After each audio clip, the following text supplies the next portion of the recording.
Në këtë moment, ndërsa lexoni këto fjalë, një makinë madhësia e një veture të vogël po lviz në heshtje absolute mbi sipërfaqen e një bote që asnjë sy njerëzor nuk e ka parë kurrë drejt për drejt.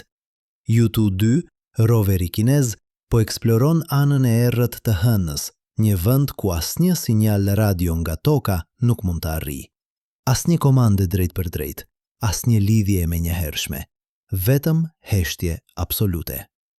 Por si është e mundur që njerëzimi po kontrollon një makinë në një vend ku komunikimi është fizikisht i pamundur? Përgjigjja e kësaj pyetjeje e ndryshoi jo vetëm mënyrën se si ne eksplorojmë hapësirën, por edhe kuptimin ton për atë që është teknologjikisht e mundur. Për 60 vjet, nga momenti kur Bashkimi Sovjetik lëshoi Sputnikun e parë, njerëzimi ka qenë i fiksuar me anën e dukshme të Hënës. Çdo mision Apollo, çdo ulje e suksesshme, çdo hap i parë historik, të gjitha ndodhen në hemisferën që ne mund ta shihim nga toka.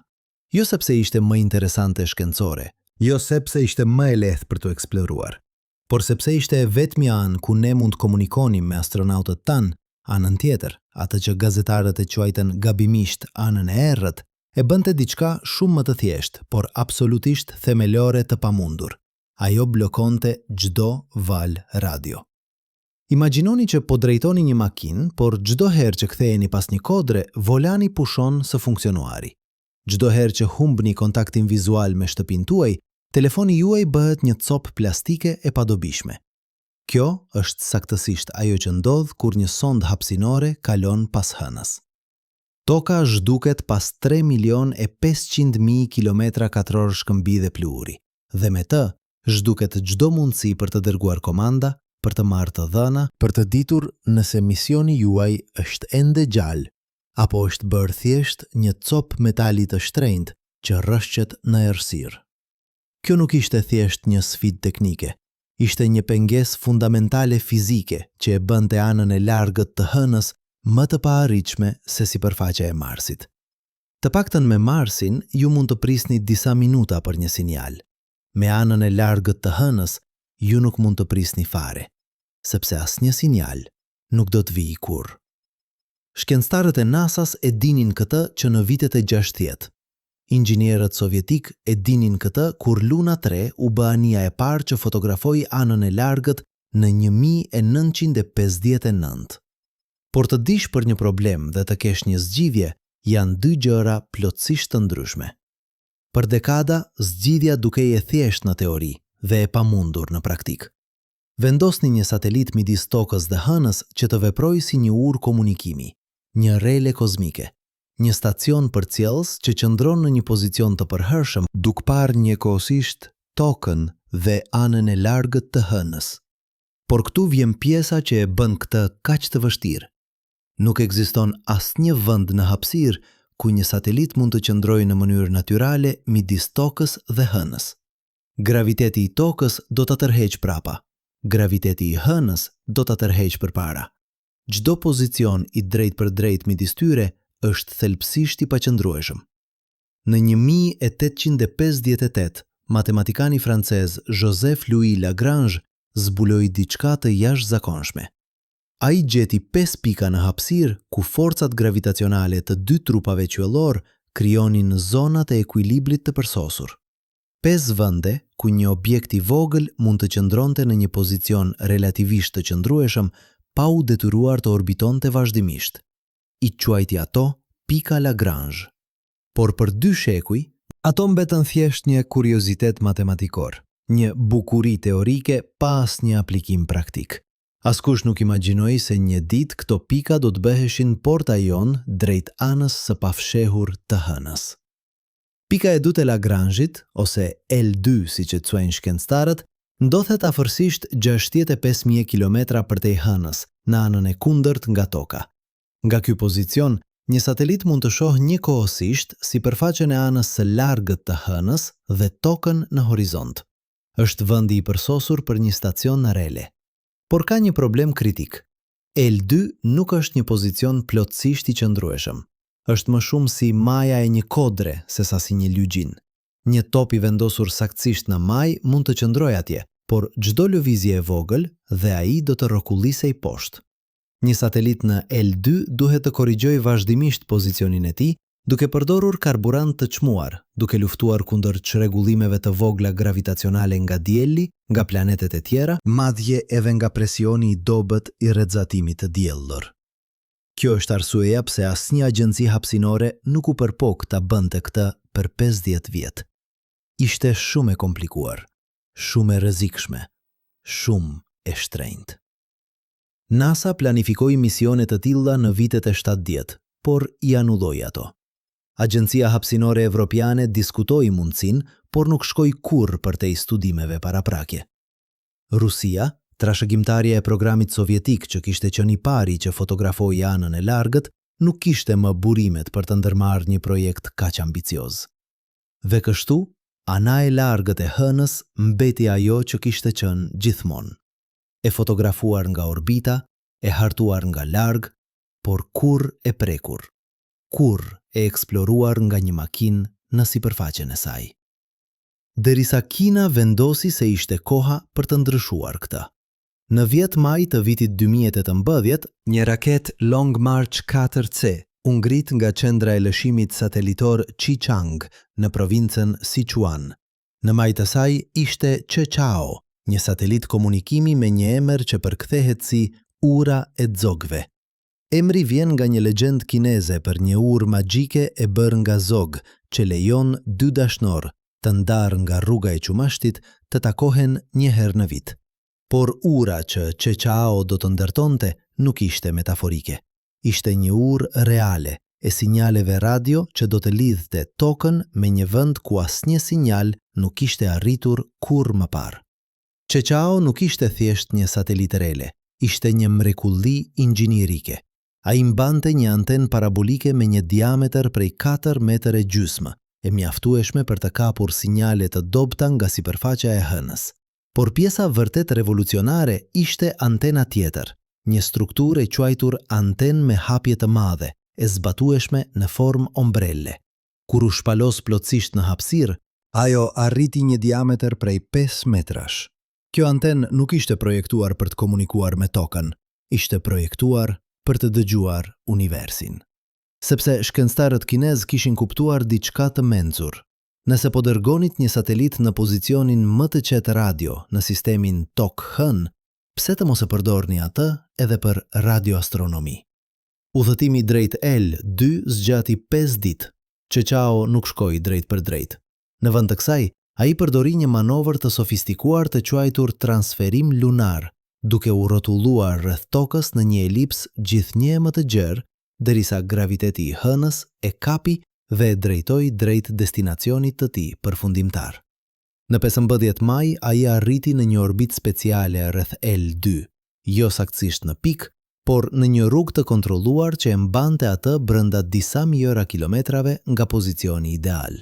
Kjo orbit, e quajtur orbit halo, i lejon satelitit të qëndrojë relativisht i qëndrueshëm duke përdorur sasi minimale karburanti për korrigjime periodike. Dhe atje, 65.000 kilometra përtej hënës, Chechao filloi të pres. Sepse misioni i tij i vërtet nuk kishte filluar ende. Ai ishte thjesht faza e parë e një plani shumë më ambicioz. 6 muaj më vonë, në 10 dhjetor të vitit 2018, Kina lëshoi Chang'e 4, një sond lunare që mbante roverin Yutu-2.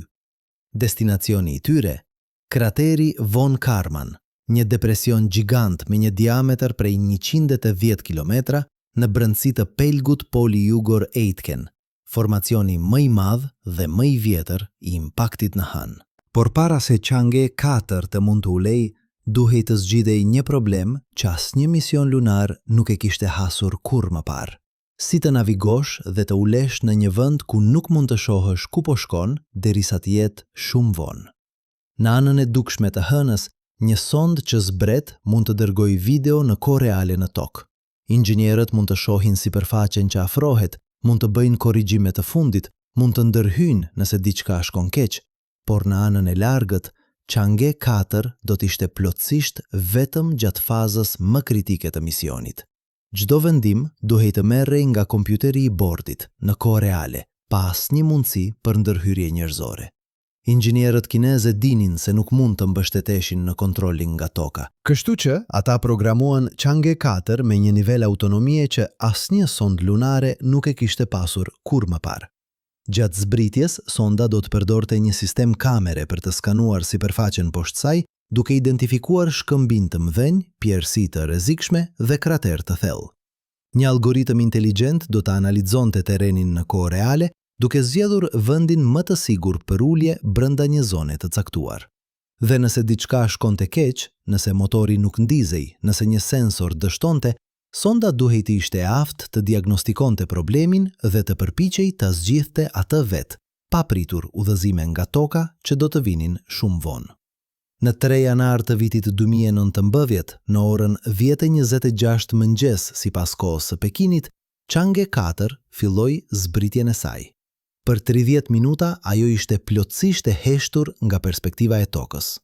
Asnjë telemetri, asnjë konfirmim. Vetëm besimi se mijëra orë programimi dhe testimi do të funksionin ashtu siç ishte planifikuar.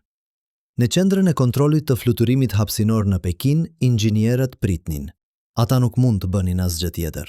Fati i misionit ishte vendosur tashmë, në duart e një kompjuteri që fluturonte vetëm mbi një botë të huaj, duke marrë vendime që asnjë njeri nuk mund t'i ndikonte.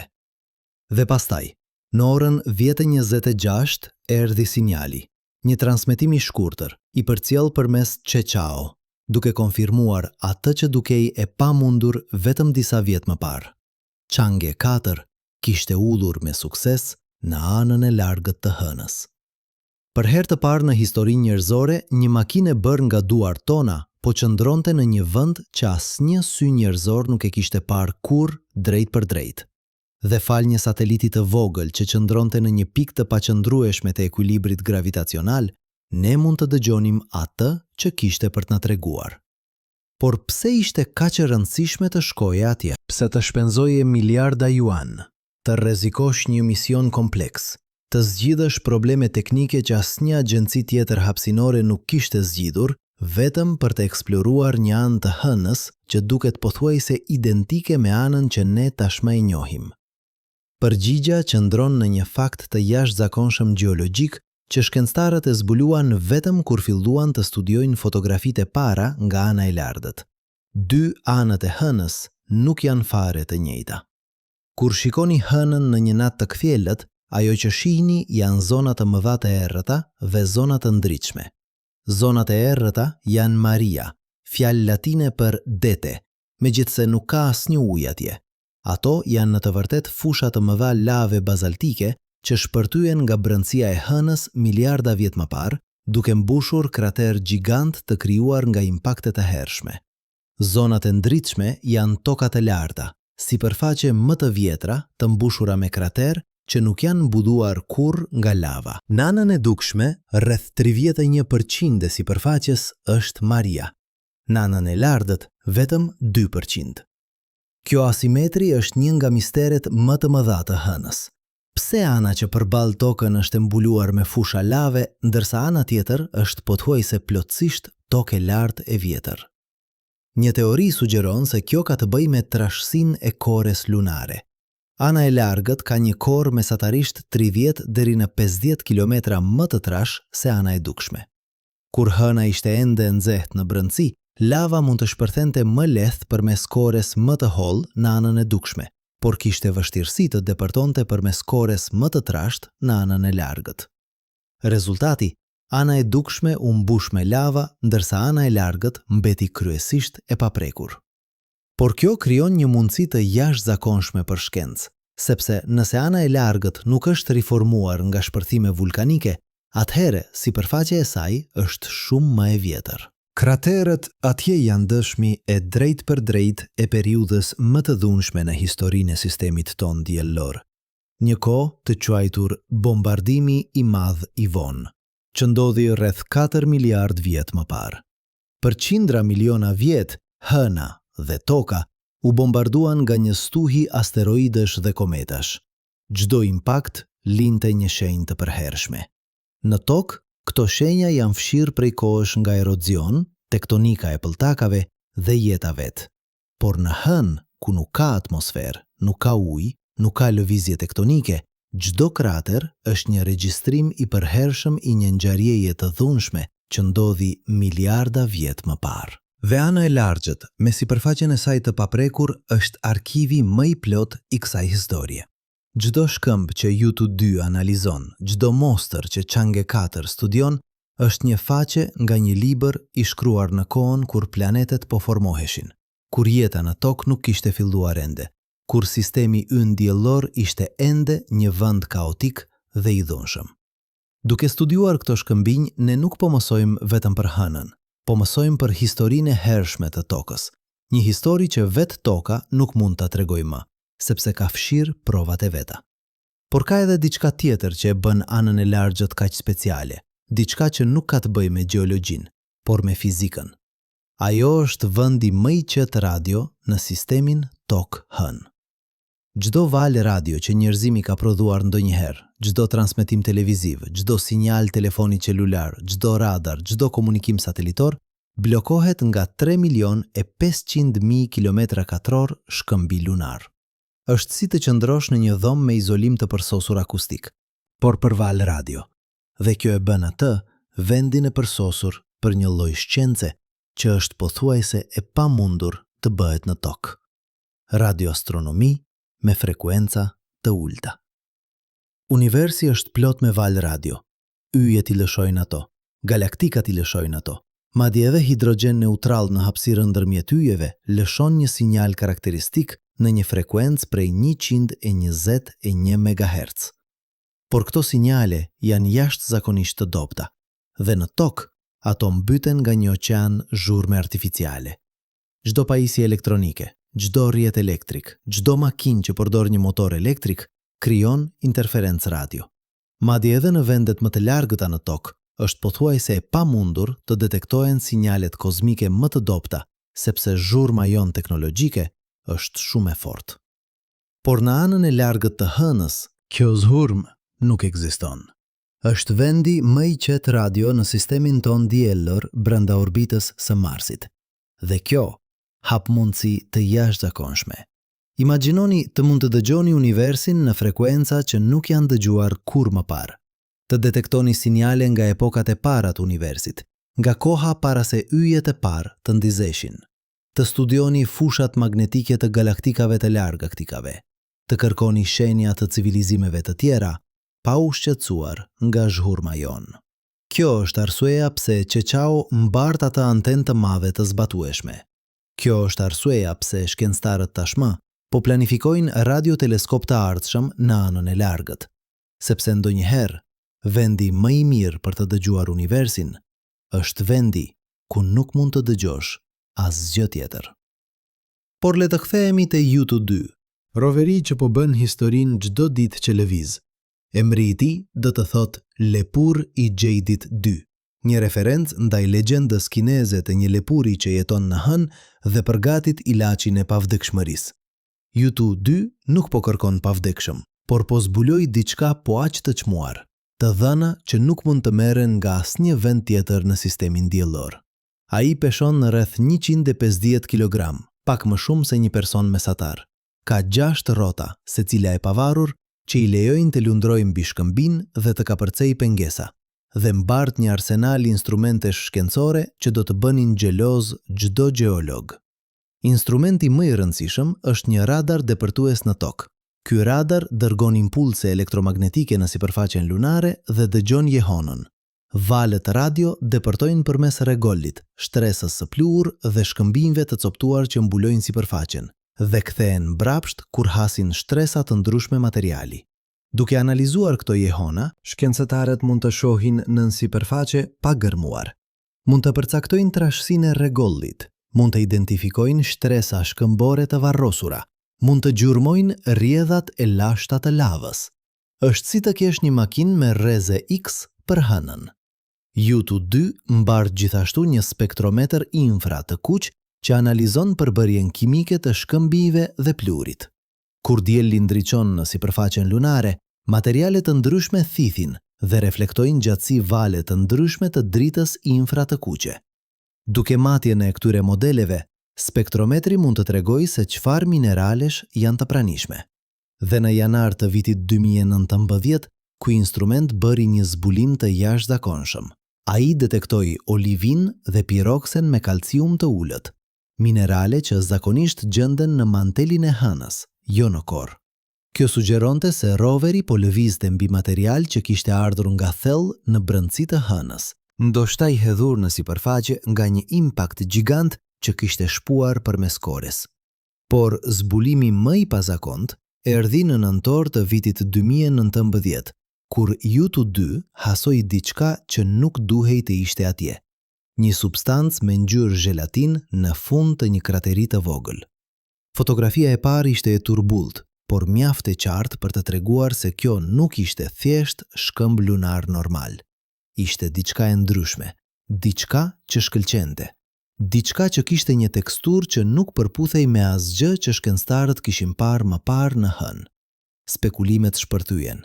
Ishte qelq i shkrirë nga një impakt? Ishte një lloj minerali të pazakontë? Apo ishte diçka plotësisht e re?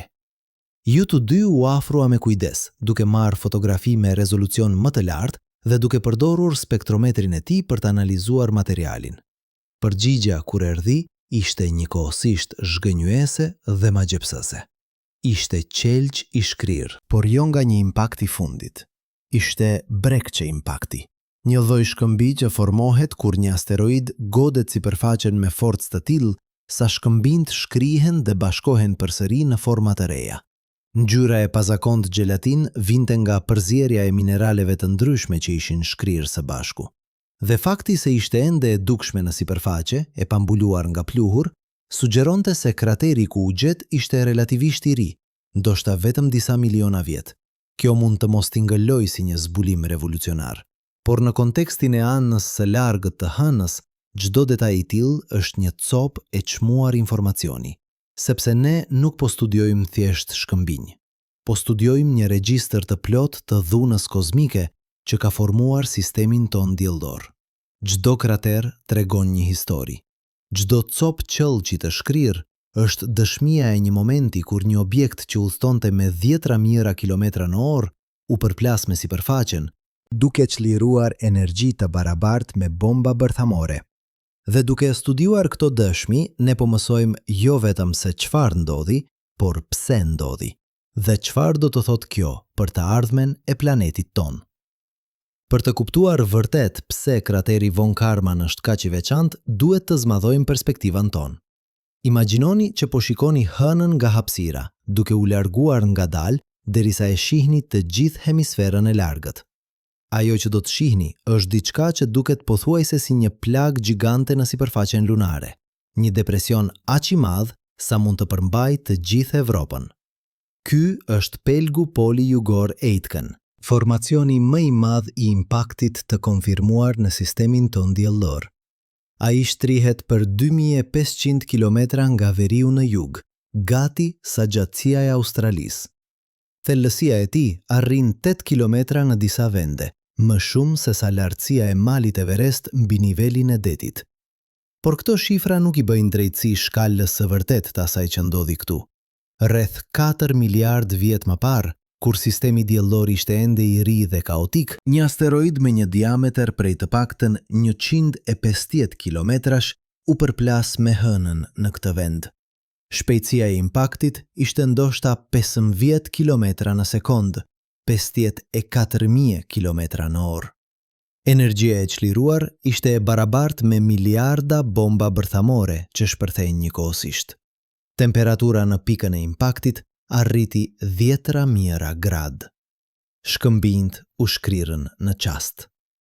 Një val goditjeje u përhap përmes të gjithë trupit të hënës, dhe kur pluhuri u qetësua, një proces që ndoshta zgjati vite, ajo që mbeti ishte një grop kaq e thellë sa kishte shpuar përmes të gjithë korres lunare dhe kishte ekspozuar materialin nga manteli.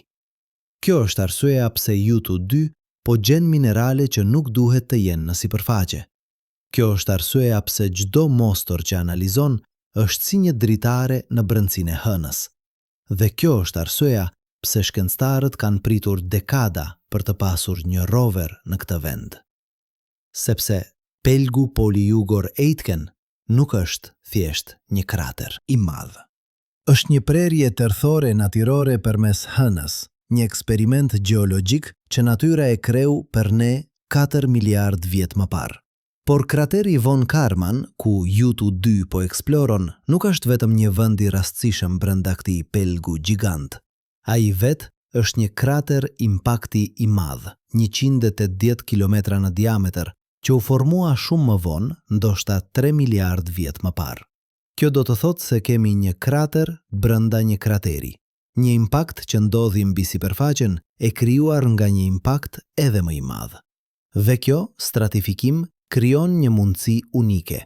Duke studiuar materialin në fund të Von Karman, ne po shikojmë jo vetëm shtresat e sipërme të ekspozuara nga impakti Polyugor Aitken, por edhe materialin që impakti i Von Karmanit vetë solli në sipërfaqe nga thelësitë më poshtme. Është si të gërmosh 2 nivele të ndryshme arkeologjike njëkohësisht. Çdo shkëmbë që U2 analizon mund të tregojë një histori të dyfisht. Historinë e formimit të tij origjinal thel në brendësitë e hënës dhe historinë e udhëtimit të tij drejt sipërfaqes përmes 2 ngjarjeve katastrofike të ndara nga 1 miliard vjet. Kjo kompleksitet është saktësisht ajo që e bën këtë vend kaq të vështirë për t'u interpretuar dhe kaq të vlefshëm për shkencë. Në muajt e parë të eksplorimit, U2 udhtoi ngadalë dhe me kujdes përmes kësaj peizazhi të çuditshëm.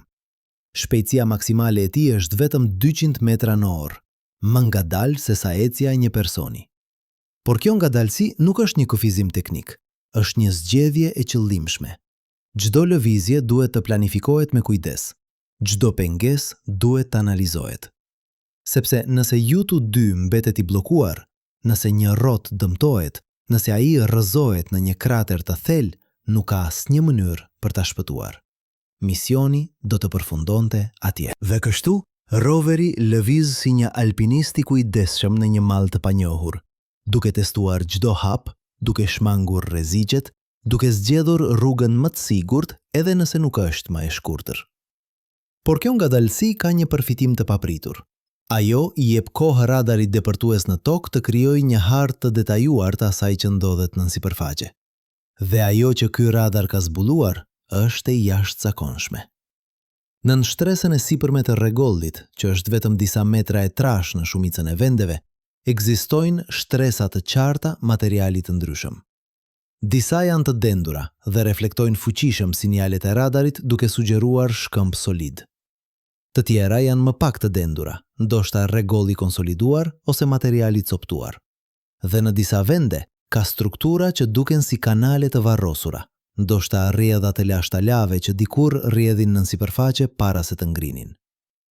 Një nga zbulimet më intrigese erdhi kur U2 analizoi një shkëmbë të madh që dukej i pazakont. Spektrometri infra i kuq tregoi një përbërje që ishte e pasur me olivin, një mineral jeshil që zakonisht formohet thellë në brendësi të planeteve shkëmbore. Në tokë, olivina gjendet në mantelin e sipërm, kilometra nën sipërfaqe. Fakti se ishte këtu, në sipërfaqen e hënës, konfirmonte atë që shkencëtarët kishin dyshuar. Impakti që krijoi pelgun Polyugor Aitken kishte qenë aq i dhunshëm sa kishte shpuar jo vetëm përmes kores, por kishte ekspozuar edhe material nga manteli lunar. Por kjo ngre një pyetje magjepse. Nëse ky material vjen nga manteli, atëherë çfarë mund të na tregojë ai për brendësinë e hënës? Për dekada, shkencëtarët kanë debatuar për përbërjen e mantelit lunar. Disa modele sugjerojnë se ai është kryesisht olivin, të tjerë sugjerojnë një përzierje më komplekse mineralesh. Disa madje kanë propozuar se mund të ketë shtresa të ndryshme me përbërje të ndryshme, por pa mostra të drejtpërdrejta nga manteli, të gjitha këto ishin thjesht teori. Tani, për herë të parë, ne kemi të dhëna të drejtpërdrejta. Dhe ato të dhëna po na tregojnë se manteli lunar është më kompleks se sa mendonim. Analiza e detajuar e mostrave që U2 ka studiuar tregon jo vetëm olivin, por edhe piroksen me kalcium të ulët, një mineral tjetër që formohet në temperatura të larta. Raporti midis këtyre 2 mineraleve është kritik. Ai mund të na tregojë në çfarë temperature u formua materiali, sa presion ishte i pranishëm dhe si manteli lunar ka evoluar me kalimin e kohës. dhe ajo që po shohim nuk përputhet plotësisht me asnjë nga modelet ekzistuese.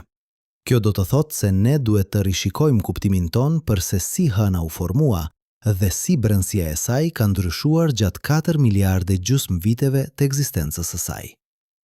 Por le të ndalemi për një moment dhe të mendojmë për atë që kjo vërtet do të thotë. Ne po flasim për shkëmbinj që u formuan në thellësi të hënës, kur ajo ishte ende e nxehtë dhe e shkrirë. Shkëmbinj që u solën në sipërfaqe nga një impakt kaq i dhunshëm, sa energjia e tij do të kishte shkatëruar çdo gjë të gjallë në tokë, nëse do të kishte ndodhur atje. Shkëmbinj që kanë qëndruar në sipërfaqe për miliarda vjet, duke u bombarduar nga rrezatimi diellor, duke u goditur nga mikrometeorite, duke u ngrohur dhe ftohur në cikle ekstreme që asnjë material në tokë nuk i përjeton kurrë. Dhe tani, një makinë e vogël që ne e ndërtuam, e programuar me inteligjencë artificiale që ne e krijuam, po i analizon ato shkëmbinj dhe po dërgon të dhënat mbrapsht përmes një sateliti që qëndron në një pikë të paqëndrueshme ekuilibri gravitacional që një matematikan francez e parashikoi 2 shekuj më parë. Kjo është ajo që bën eksplorimin hapësinor kaq të jashtëzakonshëm. Nuk është vetëm teknologjia. Nuk është vetëm shkenca. Është mënyra se si teknologjia dhe shkenca bashkohen për të zgjeruar kuptimin ton të realitetit. Çdo të vënë që YouTube 2 dërgon mbrapsht është një përgjigje ndaj një pyetje që njerëzimi ka pasur për dekada. Por çdo përgjigje ngre pyetje të reja. Çdo zbulim hap dyer të reja. Dhe kështu, cikli i kurreshtjes dhe zbulimit vazhdon. Një nga pyetjet më intrigese që ka lindur nga këto zbulime ka të bëjë me ujin. Po, ujin. Në vendin e fundit ku do të prisnit ta gjenit. Për dekada, shkencëtarët mendonin se hëna ishte plotësisht e thatë. Çdo ujë që mund të kishte pasur dikur duhet ishte avulluar në hapësirë gjatë formimit të saj. Por në vitet e fundit, misione të ndryshme kanë gjetur prova për molekula uji të lidhura në mineralet lunare. Jo uji lëngshëm sigurisht, por molekula OH dhe H2O të lidhura në strukturën kristalore të shkëmbinjve. Dhe sasia e këtij uji, megjithse e vogël, është shumë më e madhe se sa pritej. YouTube ka kontribuar në këtë zbulim duke analizuar shkëmbinj në pelgun Poli-Jugor-Aitken. Spektrometri i tij ka detektuar shenja të molekulave që përmbajnë hidrogjen, një tregues i mundshëm i ujit të lidhur. Por bulimi i këtij uji është një mister. Një mundësi është se ai vjen nga brenda hënës, uji që ishte i pranishëm kur hëna u formua dhe që është mbetur i kapur në minerale për miliarda vjet. Një mundësi tjetër është se ai vjen nga jashtë, nga kometat dhe asteroide që kanë goditur hënën gjatë miliarda viteve, duke sjell ujë nga pjesët e jashtme të sistemit diellor. Kjo pyetje nuk është thjesht akademike. Nëse hëna përmban ujë edhe në sasi të vogla, kjo ndryshon rrënjësisht mundësitë për eksplorimin e ardhshëm njerëzor. Uji mund të përdoret për pije, mund të ndahet në hidrogjen dhe oksigjen për karburant raketash, mund të përdoret për të mbrojtur astronautët nga rrezatimi. Një bazë lunare që mund të nxjerrë ujë nga shkëmbinjt lokal do të ishte shumë më e qëndrueshme se një bazë që duhet të transportojë çdo pikë uji nga toka. Dhe pelgu Poli-Jugor-Aitken, me shkëmbinjt e tij të ekspozuar nga manteli, mund të jetë një nga vendet më të mira për të kërkuar këtë burim të çmuar. Por ka edhe një dimension tjetër të këtyre zbulimeve që shkon përtej hënës. Çdo gjë që mësojmë për formimin dhe evolucionin e hënës na ndihmon të kuptojmë tokën, sepse hëna dhe toka kanë një histori të përbashkët. Teoria më e pranuar për formimin e hënës sugjeron se rreth 4 miliardë e 50 milion vjet më parë, një planet me madhësinë e Marsit, që shkencëtarët e quajnë Theia, u përplas me tokën e re. Impakti ishte aq i dhunshëm sa të dy planetet u shkrirën pjesërisht. Materiali nga mantelet e tyre u hodh në hapësirë dhe nga ky material hëna u formua. Nëse kjo teori është e saktë dhe të gjitha provat e deritanishme sugjerojnë se është, atëherë hëna është e bërë nga i njëjti material si manteli i tokës. Duke studiuar përbërjen e mantelit lunar, ne po studiojmë në të vërtet përbërjen e tokës së hershme. Po shikojmë mbrapsht në kohë, në një version të planetit ton që nuk ekziston më, një tokë e re, e nxehtë, e shkrirë, që sapo kishte mbijetuar për plasjen më katastrofike në historinë e saj. Çdo mineral që YouTube 2 analizon në hënë është një copë e kësaj historie të humbur. Dhe kjo na sjell në një nga pyetjet më thelbësore që shkenca po përpiqet të përgjigjet. Si u bë toka një vend i përshtatshëm për jetën? Çfarë bëri planetin ton special? Pse ne kemi ujë të lëngshëm, një atmosferë të qëndrueshme, një fushë magnetike që na mbron nga rrezatimi diellor? Disa nga këto karakteristika mund të lidhen drejt për drejt me impaktin që krijoi hënën. Materiali që u hodh në hapësirë mund të ketë marrë me vete elemente të rënda, që përndryshe do të ishin fundosur në bërthamën e tokës. Rrotullimi i tokës mund të jetë ndryshuar nga impakti, duke ndikuar në klimën dhe stinët. Dhe vetë hëna, duke orbituar rreth tokës, ka stabilizuar boshtin e rrotullimit të planetit ton, duke parandaluar lëkundje ekstreme që do të kishin bërë klimën kaotike. Kështu që kur YouTube 2 analizon një shkëmb në anën e largët të hënës, ai nuk po studion vetëm hënën. Ai po studion historinë e tokës. Ai po studion kushtet që bën të mundur jetën. Ai po studion pyetjen më të madhe të të gjitha. Pse ne jemi këtu? Por ka edhe një nivel tjetër të kësaj historie, që bëhet edhe më i mahnitshëm kur e mendoni. Çdo atom në trupin tuaj, çdo atom karboni në ADN në tuaj, çdo atom kalciumi në kockat tuaja, çdo atom hekuri në gjakun tuaj, u krijua në brendësi të një ylli që vdiq para se sistemi yndjellor të ekzistonte. Kur ajo yll shpërtheu në një supernova, ato atome u hodhën në hapësirë. Ato u bën pjesë një reje gazi dhe pluhuri që ngadalë u tkur në gravitetin e vet. Nga qendra e kësaj reje, dielli u formua. Nga materiali rreth tij, planetet u formuan. Dhe nga një nga ato planete, pas miliarda vitesh evolucion, ju u formuat. Shkëmbinjtë që YouTube 2 po studion përmbajnë të njëjtat atome. Ato erdhën nga e njëjta re. Ato ishin pjesë të njëjtit proces formimi. Dhe tani, ato po na tregojnë historinë e atij procesi. Çdo matje që roveri bën, çdo spektër që regjistron, çdo fotografi që merr, është një copë e një puzzle gjigante që po përpiqemi të zgjidhim. Si u formua sistemi yndjellor? Si u bën planetet ato që janë? Dhe si, nga kaosi i hershëm i përplasjeve dhe shkrirjeve, doli një planet ku jeta mund të lulëzonte. Këto nuk janë pyetje abstrakte. Ato janë thelbësore për kuptimin ton të vendit ton në univers. Dhe përgjigjet po vijnë nga vende të papritura. Si ana e largët e hënës, një vend që njerëzimi nuk mund ta shihte deri në vitin 1959. Nuk mund ta arrinte deri në vitin 2019 dhe ende nuk e ka prekur me duar njerëzore. Por fal teknologjisë që ne kemi zhvilluar, fal shkencës që ne kemi mësuar, fal kurreshtjes që na shtyn të eksplorojmë edhe vendet më të vështira për t'u arritur, ne po mësojmë sekrete që janë fshehur për 4 miliard vjet. Dhe kjo është vetëm fillimi. YouTube 2 ka udhëtuar vetëm disa qindra metra që nga uljet e tij. Krateri Von Karman është 180 kilometra i gjerë. Pelgu Poli Jugor Aitken është 2500 kilometra i gjatë. Ka mijëra kilometra katror territor të pa eksploruar, secili me sekretet e veta, secili me historinë e vet për të treguar. Dhe ndërsa teknologjia jonë përmirësohet, ndërsa ne mësojmë më shumë nga çdo mision, mundësitë zgjerojnë. Kina tashmë po planifikon misionet e ardhshme në anën e largët. Chang'e 6, i planifikuar për vitin 2024, synon të sjellë mostra nga pelgu Poli Jugor Aitken mbrapsht në tokë. Një mision edhe më ambicioz se Chang'e 5, që solli mostra nga ana e dukshme në vitin 2020. Këto mostra do të mund të analizohen në laborator me instrumente shumë më të sofistikuara se ato që një rover mund të mbajë.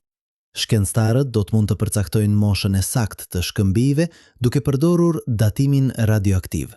Do të mund të kërkojnë izotope të rrallë që mund të tregojnë nga vinë. Do të mund të studiojnë strukturën kristalore në nivel atomik. Por edhe për te misioneve kineze, agjencitë të tjera hapësinore po shikojnë anën e largët me interes të ri. NASA po zhvillon koncepte për një radioteleskop lunar që do të vendosej në një krater në anën e largët, duke përdorur heshtjen radio për të dëgjuar sinjale nga epokat më të hershme të universit. Agjencia Hapësinore Evropiane po eksploron mundësinë e një misioni që do të studionte përbërjen e mantilit lunar në detaje edhe më të mëdha. Madje edhe kompani private po fillojnë të shohin anën e largët si një destinacion të mundshëm për eksplorimin komercial. Sepse ajo që Chang'e 4 dhe Yutu 2 kanë provuar është se ana e largët nuk është më e paarritshme. Sfida teknike e komunikimit është zgjidhur. Qiqiao vazhdon të funksionojë për te i pritjeve, duke përcjell të dhëna çdo ditë. Dhe tani që e dim se është e mundur, tani që kemi hapur këtë derë, nuk ka kthim mbrapa. Ana e largët e hënës është bërë pjesë e territorit të eksplorimit njerëzor. Një vend ku ne mund të shkojmë, ku ne mund të studiojmë, ku ne mund të mësojmë. Por ndoshta aspekti më i mahnitshëm i të gjithë kësaj historie nuk është teknologjia. Nuk është shkenca. Është mënyra se si ne, si specie, kemi zgjedhur të përgjigjemi ndaj një sfide që dukej e pazgjidhshme. Për 60 vjet, ana e largët e hënës ishte një vend që ne mund ta shikonim, por nuk mund ta preknim. Një vend që ligjet e fizikës duket se e kishin vendosur përtej mundësive tona. Dhe në vend që të pranojmë këtë kufizim, ne gjetëm një mënyrë për ta kapërcyer atë. Ne gjetëm një pikë në hapësirë që matematika e kishte parashikuar, por që askush nuk e kishte përdorur kurrë. Ne ndërtuam një satelit që mund të qëndronte atje. Ne programuam një rover që mund të lundrojë në mënyrë autonome. Ne krijuam një sistem që funksionon edhe kur komunikimi i drejt për drejt është i pamundur. Kjo është ajo që njerëzimi bën më mirë. Ne shohim një pengesë dhe e shohim atë si një sfidë. Ne hasim një problem që duket i pazgjidhshëm dhe e shohim atë si një mundësi për të mësuar diçka të re. Ne përballemi me kufizime që duken absolute dhe gjejmë mënyra kreative për t'i kapërcyer ato. Dhe çdo herë që e bëjmë këtë, ne zgjerojmë territorin e mundësive tona. Çdo herë që zgjidhim një problem të pamundur, ne e bëjmë problemin tjetër pak më të mundur. Kjo është arsyeja pse eksplorimi i anës së largët të hënës është më shumë se thjesht një arritje teknike. Është një dëshmi e asaj që ne mund të arrijmë kur kombinojmë kurreshtjen, kreativitetin dhe vendosmërinë. Është një kujtesë se kufizimi i vetëm i vërtet është imagjinata jonë. Dhe është një premtim se çfarëdo që vjen më pas, çfarëdo sfide të reja që hasim, çfarëdo mistere të reja që zbulojmë, ne do të gjejmë një mënyrë për t'u përballur me to. Sepse kjo është ajo që do të thotë të jesh njeri. Ne jemi specia që shikon në qiell dhe pyet çfarë është atje. Ne jemi specia që shikon një vend të paarritshëm dhe pyet si mund të arrijmë atje. Ne jemi specia që përballet me të panjohurën dhe në vend që të tërhiqemi, ecim përpara. Dhe çdo hap që marrim, çdo zbulim që bëjmë, çdo mister që zgjidhim, na sjell një hap më afër kuptimit të vendit ton në këtë univers të pafund. Yutu 2 vazhdon të lëviz përmes kraterit von Karman, duke analizuar shkëmbin, duke skanuar sipërfaqen nëntoksore, duke dërguar të dhëna mbrapsht përmes Qiqiao. Çdo ditë që kalon, ai po shkruan një kapitull të ri në librin ton të njohurive për hënën. Çdo zbulim që bën po na ndihmon të kuptojmë jo vetëm satelitin ton natyror, por edhe planetin ton, sistemin ton diellor dhe historinë e gjatë që na ka sjell në këtë moment. Dhe diku, në një të ardhme jo shumë të largët, ndoshta një astronaut do të qëndrojë në të njëjtin vend ku Yutu 2 po eksploron tani. Ata do të shikojnë horizontin e çuditshëm të anës së largët, ku toka nuk ngrihet kurrë, ku qielli është gjithmonë i zi, ku heshtja është absolute. Ata do të marrin një shkëmb në duart e tyre, një shkëmb që ka qëndruar i paprekur për miliarda vjet, që ka parë lindjen e sistemit diellor, që mbart në strukturën e tij atomike historinë e gjithçkaje që ka ndodhur që atëherë. Dhe në atë moment, kur duart njerëzore prekin për herë të parë anën e largët të hënës, ne do të kemi përfunduar një udhtim që filloi me një pyetje të thjeshtë: çfarë ka atje? Por edhe atëherë, udhtimi nuk do të ketë përfunduar, sepse çdo përgjigje ngre pyetje të reja, çdo zbulim hap horizonte të reja, çdo hap përpara na tregon sa më shumë ka për të mësuar. Dhe kjo është bukuria e eksplorimit. Jo destinacioni, por udhtimi vet. Jo përgjigjet që gjejmë, por pyetjet që na frymëzojnë t'i kërkojmë ato. Ana e largët e hënës nuk është më një vend misteri pa arritshëm. Është një laborator shkencor, është një dritare në të kaluarën, është një urë drejt të ardhmes. Dhe çdo të dhënë që vjen nga ajo, çdo fotografi që marrim, çdo mostër që analizojmë, na sjell një hap më afër kuptimit të asaj që vërtet jemi. Krijesat e vogla në një planet të vogël, duke shikuar në pafundësinë e hapësirës, duke u përpjekur të kuptojmë vendin ton në të gjithë këtë.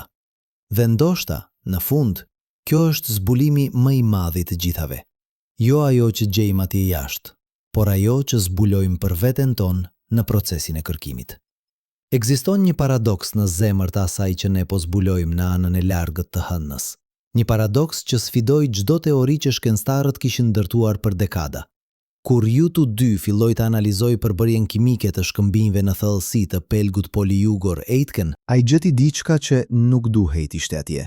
Jo vetëm olivin nga manteli, jo vetëm piroksen me kalcium të ulët, por një raport midis këtyre mineraleve që nuk përputhej me asnjë model ekzistues të brëndësisë lunare. Ishte sikur po lexonim një libër të shkruar në një gjuhë që mendonim se e kuptonim, vetëm për të zbuluar se gramatika ishte plotësisht e ndryshme nga ajo që prisnin. Për të kuptuar pse kjo është kaq e rëndësishme, duhet të kthehemi në një nga eksperimentet më të jashtëzakonshme që njerëzimi ka kryer ndonjëherë. Një eksperiment që nuk u krye në një laborator, por në hapësirë vet. Në vitet e 70, kur astronautët e Apollos sollën mbrapsht 452 kg shkëmbinj lunar, shkencëtarët filluan një proces analize që vazhdon ende sot. Çdo mostër u peshuar, u fotografua, u ndau në copëza të vogla. Çdo copëzë u studiu me çdo teknikë të disponueshme: mikroskopi elektronike, spektroskopi masash, difrakcion me rreze X, analiza izotopike. Dhe nga këto studime u ndërtua një model i brendësisës lunare. Modeli ishte elegant në thjeshtësinë e tij. Hëna, sipas këtij modeli, kishte një korë të hollë në sipërfaqe, rreth 30 deri në 40 kilometra në anën e dukshme, më e trash në anën e largët. Nën korë ishte manteli, i përbërë kryesisht nga olivin dhe piroksen, minerale që formohen kur shkëmbinjtë e shkrirë ftohen ngadalë. Dhe në qendër, një bërthame vogël metalike, ndoshta vetëm disa qindra kilometra në diametër. Ishte një strukturë ngjashme me tokën, por shumë më e thjeshtë. Një version i vogël, i thjeshtuar i një planeti shkëmbor. Por të dhënat nga U2 po tregonin një histori të ndryshme. Raporti midis olivinës dhe piroksenës nuk ishte ai që modeli parashikonte. Në disa mostra kishte shumë më tepër olivin se sa duhej. Në të tjera, piroksen me kalcium të ulët dominonte, në mënyra që nuk kishin kuptim nëse materiali kishte ardhur nga një mantel i njëtrajtshëm. Dhe më shqetësuese, kishte gjurmë të mineraleve që përmbajnë ujë, jo shumë, por mjaftueshëm për të sugjeruar se manteli lunar nuk ishte aq i thatë sa mendonim. Kjo zbulim nuk ishte thjesht një detaj teknik, ishte një sfidë fundamentale ndaj kuptimit ton për se hëna u formua. Sipas teorisë së impaktit gjigant, teoria që të gjithë shkencëtarët e pranojnë, hëna u krijua nga materiali që u hodh në hapësirë kur theja u përtlas me tokën e hershme. Impakti ishte aq i dhunshëm sa të dy planetet u shklirën pjesërisht. Temperatura arriti mijëra grad. Çdo substancë paqëndrueshme, duke përfshirë ujin, duhej të ishte avulluar plotësisht. Materiali që u mblodh për të formuar hënën duhej të ishte plotësisht i thatë, i privuar nga çdo element i lehtë që mund të kishte ikur në hapësirë. Por nëse hëna u formua në një oqean të shkrirë pa ujë, nga vjen uji që po gjejmë tani? Një mundësi është se ai erdhi më vonë, i sjellën nga kometat dhe asteroide gjatë bombardimit të madh të vonë. Por kjo nuk shpjegon pse e gjejmë atë në minerale që duket se vijnë nga thellë në brendësi të hënës, nga shtresa që u formuan menjëherë pas impaktit. Një mundësi tjetër, më radikale, është se teoria jonë e formimit lunar është e paplot. Ndoshta impakti nuk ishte aq i nqehtë sa mendonim. Ndoshta disa rajone të materialit të hedhur në hapësirë mbetën mjaftueshëm të ftohta për të ruajtur ujin, ose ndoshta ka një proces që ne nuk e kuptojmë ende, një mënyrë që uji mund të mbahet në minerale edhe në temperaturë ekstreme. Kjo është mënyra se si shkenca përparon, jo përmes përgjigjes së pyetjeve, por përmes zbulimit se pyetjet tona ishin të pasakta që në fillim. Çdo herë që ne mendojmë se e kemi kuptuar diçka, natyra na tregon se realiteti është më kompleks, më i pasur më i mahnitshëm se sa imagjinatat tona më të guximshme. Dhe çdo herë që kjo ndodh, Ne duhet të jemi të gatshëm të heqim dorë nga idetë tona të dashura dhe të fillojmë përsëri nga fillimi. Por le të shkojmë edhe më thellë në këtë mister. Në shkurt të vitit 2020, U2 arriti në një zonë të kraterit Von Karman ku radari depërtues në tokë detektoi diçka të pazakontë. Rreth 230 metra nën sipërfaqe, kishte një shtresë që reflektonte sinjalet e radarit në një mënyrë plotësisht të ndryshme nga çdo gjë tjetër që roveri kishte hasuar. Sinjali ishte shumë i fortë, shumë i qartë, duke sugjeruar një ndryshim të mprehtë në densitet ose përbërje. Dhe më e çuditshme, kjo shtresë dukej se shtrihet horizontalisht për qindra metra, sikur të ishte një formacion i vazhdueshëm gjeologjik dhe jo thjesht një shkëmb i rastësishëm i varrosur. Shkencëtarët filluan të spekulojnë. Mund të ishte një shtresë e vjetër lave që kishte rrjedhur përmes kësaj zone para se krateri Von Karman të formohej. Mund të ishte një shtresë e materialit të shkrirë nga vetë impakti që krijoi pelgun polijugor Aitken. Ose mund të ishte diçka edhe më interesante. Një shtresë e materialit nga manteli i thellë që kishte qenë i ekspozuar përkohësisht në sipërfaqe dhe pastaj ishte varrosur përsëri nga impakte të mëvonshme. Për të testuar këto hipoteza, ekipi shkencor vendosi të ndryshojë rrugën e U2. Në vend që të vazhdonte në drejtimin që kishte planifikuar, roveri u drejtua drejt një krateri të vogël të freskët, i formuar ndoshta vetëm disa milion vjet më parë, që dukej se kishte shpuar mjaftueshëm thellë për të ekspozuar material nga shtresa e misterioze. Ishte një vendim i guximshëm. Krateri ishte në një pjerësi të vështirë. Terreni rreth tij ishte i mbushur me shkëmbinj të mëdhenj, por mundësia për të studiuar material nga kjo shtresë e thellë ishte shumë e vlefshme për të humbur. Udhëtimi zgjati 3 muaj. U2 lëvizte me kujdes ekstrem, duke testuar çdo metër të rrugës.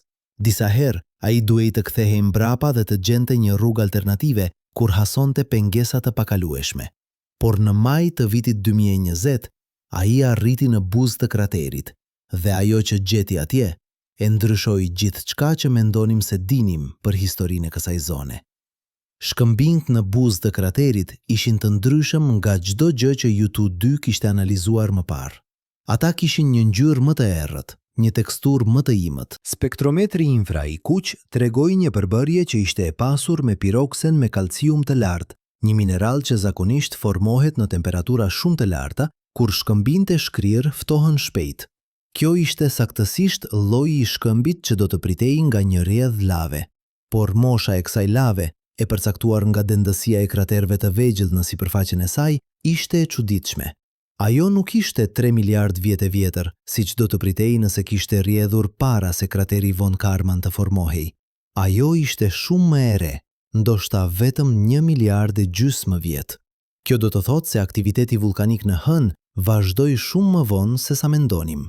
Për dekada, shkencëtarët besonin se hëna ishte bërë gjeologjikisht e vdekur rreth 3 miliard vjet më parë, kur brëndësia e saj u ftoh mjaftueshëm sa lava nuk mund të shpërthente më në sipërfaqe. Por këtu, në thellësi të pelgut polijugor Aitken, kishte prova për aktivitet vulkanik që vazhdoi për më shumë se 1 miliard vjet pas kësaj.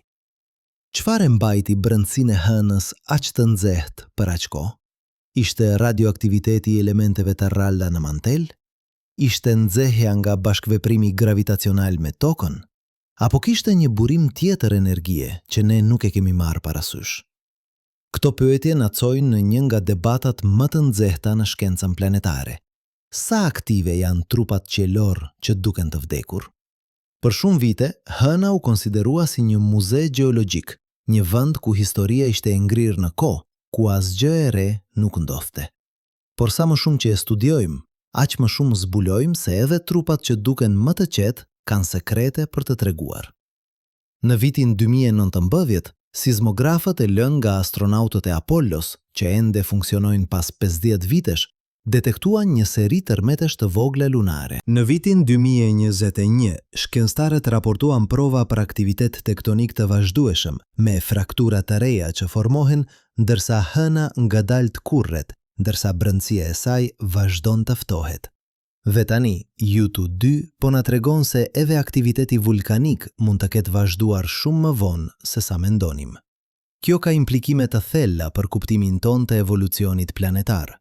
Nëse një trup i vogël si hëna, me vetëm 1/78 e masës së tokës, mund të mbajë nxehtësi të brendshme për miliarda vjet, atëherë çfarë mund të themi për planet të tjerë shkëmbor?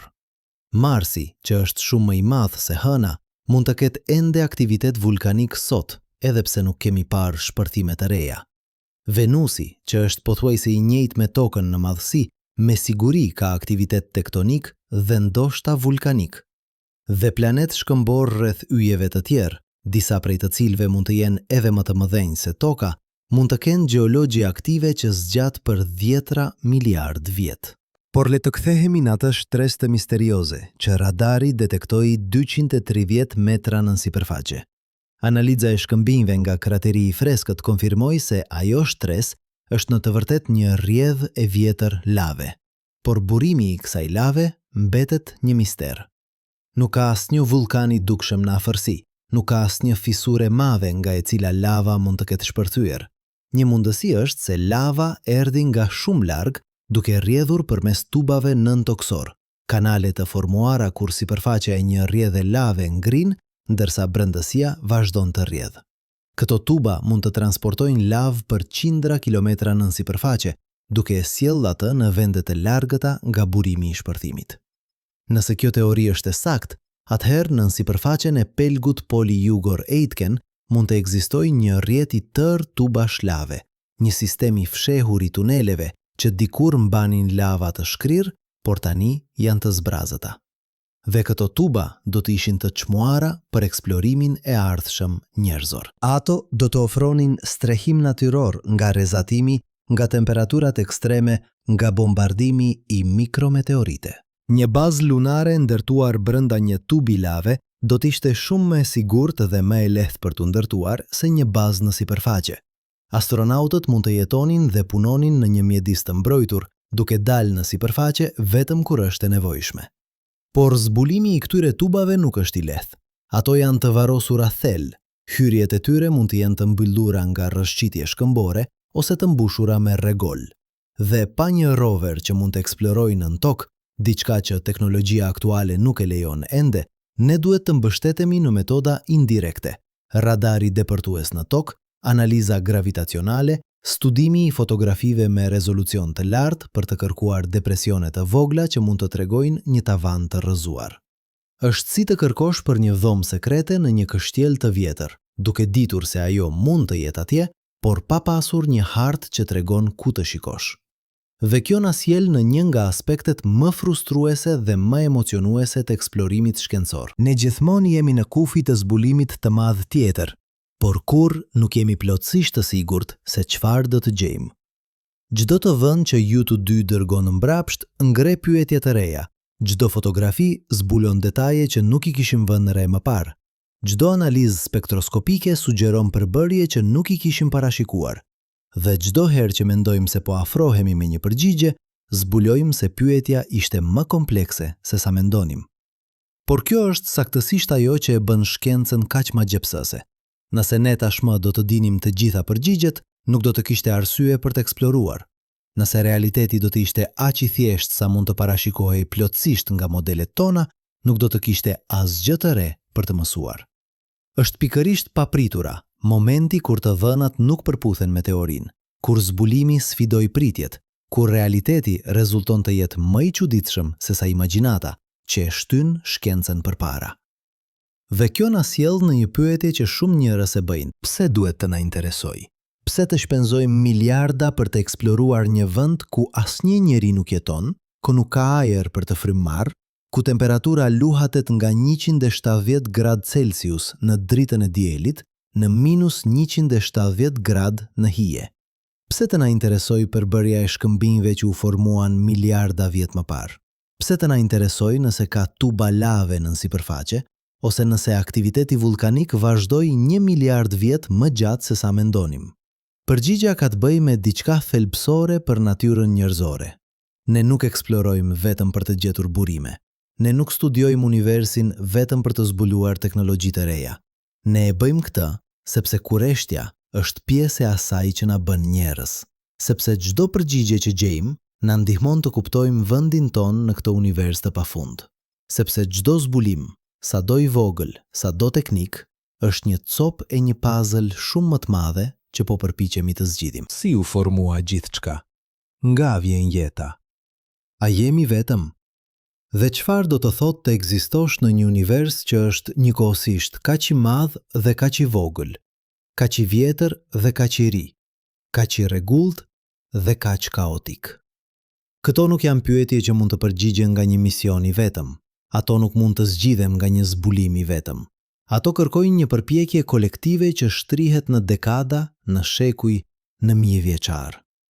Çdo gjenerat kontribuon me pjesën e saj. Çdo mision shton një copë në puzzle. Dhe ngadalë, hap pas hapi, zbulim pas zbulimi, ne po ndërtojmë një kuptim të realitetit që është më i plot, më i sakt, më i mahniqëm se çdo gjë që është ardhur më parë. U2 është vetëm një makinë e vogël në një vend të largët, por çdo matje që bën, çdo fotografi që merr, çdo mostër që analizon është një kontribut në këtë përpjekje të madhe. Dhe kur një ditë, ndoshta në 50 vjet, ndoshta në 100, njerëzit do të ecin në anën e largët të hënës, kur ata do të ndërtojnë baza atje. Kur ata do të përdorin burimet lunare për të ndërtuar ani që do të na çojnë edhe më larg në sistemin diellor. Ata do të shohin mbrapsht në këtë moment si fillimin. Momenti kur ne kapërcyem pengesën e komunikimit. Momenti kur ne zgjidhem problemin e navigimit autonom. Momenti kur ne provuam se ana e largët nuk ishte më e paarritshme. Dhe ndoshta, në atë të ardhme, ata do të qëndrojnë në buzë të një tubi lave që U2 ndihmoi të zbuloj. Ata do të zbresin në errësirën e tij duke përdorur drita artificiale për të ndriçuar mure që nuk kanë parë dritë për miliarda vjet. Ata do të ecin përmes tuneleve që dikur mbanin lava të shkrirë, duke imagjinuar kohën kur hëna ishte ende e gjallë, kur brendësia e saj ishte ende e ngjehtë, kur sipërfaqja e saj ishte një vend dinamik ku shkëmbinte shkrirë, rrjedhin dhe formacione të reja krijohen. Dhe ata do të kuptojnë se çdo hap që marrin, çdo zbulim që bëjnë, është i mundur vetëm sepse diku vendosi se ishte e vlefshme të përpiqej, sepse kjo është trashëgimia e vërtet e Chang'e 4 dhe U2. Jo vetëm të dhënat që kanë mbledhur, jo vetëm zbulimet që kanë bërë, por prova që kur ne përballemi me një sfidë që duket e pasgjidhshme, kur hasim një problem që duket përtej mundësive tona, ne mund ta zgjidhim atë. Ne mund të gjejmë një mënyrë. Ne mund të hapim dyer që duken të mbyllura për gjithmonë. Dhe kjo është arsyeja pse eksplorimi i anës së largët të hënës është më shumë se një arritje teknike. Është një dëshmi e fuqisë së imagjinatës njerëzore. Është një kujtesë se kufizimi i vetëm i vërtet është ai që ne vendosim për veten tonë. Dhe është një premtim se çfarëdo që vjen më pas, çfarëdo sfide të reja, çfarëdo mistere të reja, çfarëdo horizontesh të reja, ne do të jemi atje, duke shikuar, duke mësuar, duke eksploruar. Sepse kjo është ajo që ne bëjmë. Kjo është ajo që na përcakton. Dhe kjo është arsyeja pse pavarësisht nga të gjitha vështirësitë, pavarësisht nga të gjitha dështimet, pavarësisht nga të gjitha dyshimet, ne vazhdojmë të shikojmë në uje dhe të pyesim: çfarë është atje? Si mund të arrijmë atje? Dhe çfarë do të mësojmë kur të arrijmë?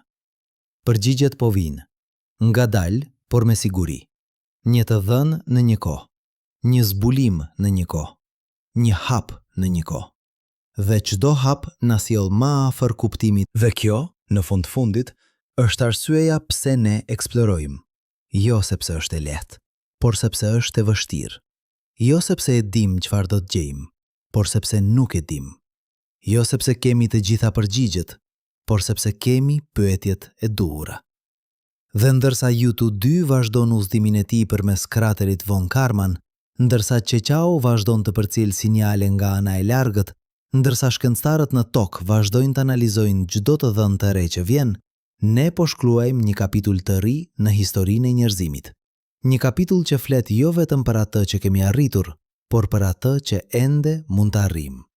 Një kapitull që na kujton se udhëtimi sapo ka filluar dhe horizonti, siç është gjithmonë, është vetëm fillimi i diçkaje edhe më të madhe. Të gjendesh përballë një misteri nuk është e njëjta gjë me të qenit i humbur. Kur je i humbur, nuk di ku je, por kur je përballë një misteri, di saktësisht ku je. Thjesht nuk kupton ende çfarë po shikon. Dhe kjo është pikërisht situata ku shkenca e planeteve gjeti veten në fillim të vitit 2022, kur Yutu 2 dërgoi një seri matjesh që nuk duhej të ishin të mundura. Roveri kishte arritur në një zonë të kraterit Von Karman, ku sipërfaqja dukej e pazakont edhe nga fotografia. Ngjyra ishte më e errët se zakonisht, tekstura ishte më e imët, dhe kur spektrometri infra i kuq filloi analizën, ai detektoi diçka që e bëri çdo shkencëtar në ekip të ndalonte dhe të lehtësonte përsëri të dhënat. Një sinjal i qartë i ilmenitit, një mineral që përmban titan dhe hekur, në përqendrime që ishin 10 herë më të larta se çdo gjë që ishte parë më parë në anën e largët. Ilmeniti nuk është një mineral i rrallë në hën. Në të vërtet, ai është relativisht i zakonshëm në Maria, fushat e errëta të lavës në anën e dukshme, por në anën e largët, ku Maria janë pothuajse të munguara, ilmeniti duhet të jetë jashtëzakonisht i rrallë. Dhe këtu, në thellësi të pelgut Polyugor-Aitken, në një vend ku çdo teori sugjeronte se duhej të kishte vetëm shkëmbim të vjetër nga kora dhe manteli, Yutu 2 kishte gjetur një përqendrim ilmeniti që ishte më i lartë se në shumicën e Maria në anën e dukshme. Kjo nuk ishte thjesht e pazakont, ishte gjeologjikisht e pamundur, nëse modelet tona ishin të sakta. Ilmeniti formohet kur lava bazaltike ftoh ngadalë duke lejuar kristale të rënda të fundosen në fund të një dhome magme. Për të pasur përqendrime kaq të larta në sipërfaqe, duhet të ketë pasur aktivitet vulkanik të gjerë dhe të zgjatur. Por radari depërtues në tokë nuk tregonte asnjë provë të rrjedhave masive lave në këtë zonë. Hartimi topografik nuk tregonte formacione vulkanike, dhe mosha e sipërfaqes, e përcaktuar nga dendësia e kraterëve, sugjeronte se kjo zonë nuk kishte parë aktivitet vulkanik për të paktën 3 miliard vjet. Kështu që nga vinte ilmeniti? Ekipi shkencor filloi të shqyrtoi çdo mundësi. Ndoshta ilmeniti nuk ishte formuar këtu, por ishte transportuar nga diku tjetër, hedhur në këtë vend nga një impakt i largët. Por llogaritjet treguan se për të hedhur material kaq larg, impakti duhet të kishte qenë gjigant, mjaftueshëm i madh për të krijuar një krater me 10 kilometra në diametër, dhe nuk kishte asnjë krater të tillë në afërsi që të kishte moshën e duhur. Ndoshta ilmeniti kishte ardhur nga thellësitë, ekspozuar nga impakti që krijoi pelgun Polyugor-Aitken. Por ilmeniti formohet në temperatura relativisht të ulta, në shtresat e sipërme të një dhome magme.